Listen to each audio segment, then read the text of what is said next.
بلا وجہ عدلیہ کا سیاسی معاملات میں مداخلت سب سے زیادہ اگر کسی پولیٹیکل حکومت نے فیس کی تو وہ نمبر 1 پہ آتی ہے پاکستان پیپلز پارٹی کی حکومت۔ 2008 سے لے کر سن 2013 تک سابق چیف جسٹس افتخار محمد چودھری تھے، اور ان کے دور میں بہت زیادہ تسکت نوٹسز ہوتے رہے، بہت زیادہ میڈیا کے اوپر بھی تنقید ہوتی رہی کہ بے جا ہر جگہ پہ جو ہے وہ عدالتوں کو انٹروین نہیں کرنا چاہیے۔ تو یہ ایک کنسپٹ جیسے قاضی فائز عیسیٰ کا بھی ہے کہ عدلیہ کو بالخصوص سپریم کورٹ آف پاکستان کو بلا وجہ ہر پولیٹیکل میٹر میں انٹرفیرنس نہیں کرنا چاہیے۔ یہی ویو پاکستان پیپلز پارٹی کا بھی رہا ہے، اور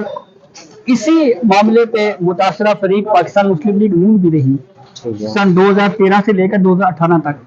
جب سابق چیف جسٹس ثاقب نثار تھے اچھل پاگل خانوں میں۔ پھر اس کے بعد آپ نے دیکھا کہ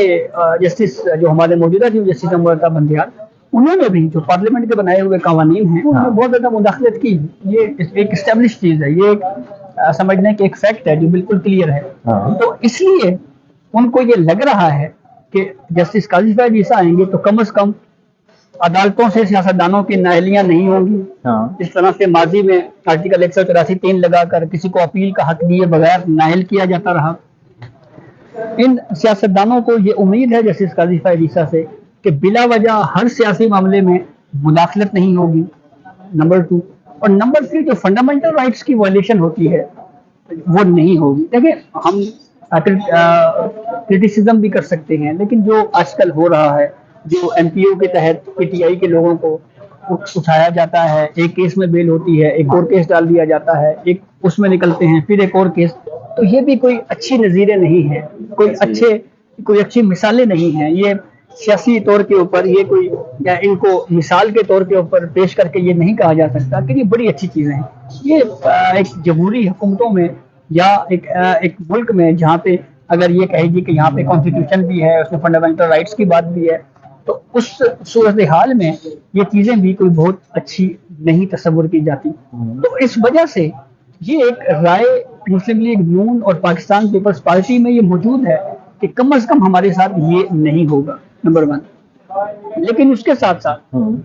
پھر اگر یہی رویہ اگر پی ٹی آئی کے ساتھ روا رکھا گیا تو یہ نہیں ہو سکتا کہ پک اینڈ چوز ہو، پھر وہاں پہ بھی جسٹس قاضی فائز عیسیٰ جو ہے وہ فیصلے کریں گے، اور جو فیصلہ آئین و قانون کی روشنی میں ہوگا ایگزیکٹلی وہی فیصلہ ہوگا۔ اچھا یہ بتائیں کہ جو دو جماعتوں کا آپ نے کہا کہ ان کو ہمیشہ جوڈیشری کے ذریعے جو ہے نا ریکٹمائز کیا گیا، پھر تیسری جماعت حکومت میں آئی اور پھر اسی تیسری جماعت کو بھی جوڈیشری کے ذریعے ریکٹمائزیشن کا جو ہے نشانہ بنایا جا رہا ہے۔ کیا یہ دو جماعتیں جو ہے جو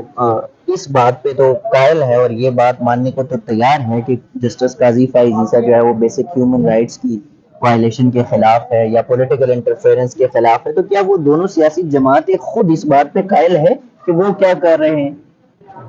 دیکھیں ایک چیز تو بالکل واضح ہے کہ پی ٹی آئی کے لیے اس طرح کی چیزیں نہیں ہوئی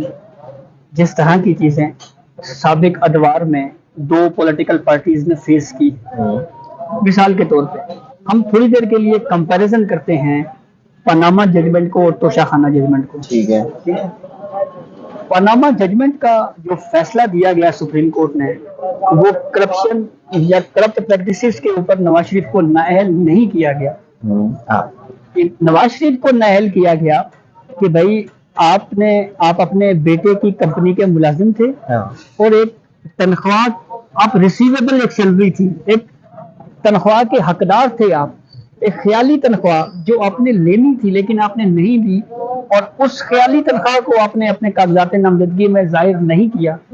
اس لیے آپ لائف ٹائم ڈسکوالیفائی ہیں آرٹیکل 62(1)(f) کے تحت۔ نواز شریف کو ڈسکوالیفائی کیا گیا آرٹیکل 184(3) کے تحت، جس میں اپیل کا کوئی حق نہیں ہے۔ ٹھیک ہے،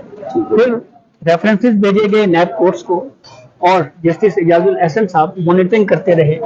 ان ریفرنسز کی، جی آئی ٹی بنی، اس میں آئی ایس آئی ایم آئی کو شامل کیا گیا۔ اب اس کے مقابلے میں ہم آتے ہیں عمران خان کی طرف۔ عمران خان کو توشہ خانہ میں ڈسکوالیفائی یا ان کو سزا یہ دی گئی کہ آپ نے جب پرائم منسٹر تھے تو یہ تحائف ہیں جو آپ نے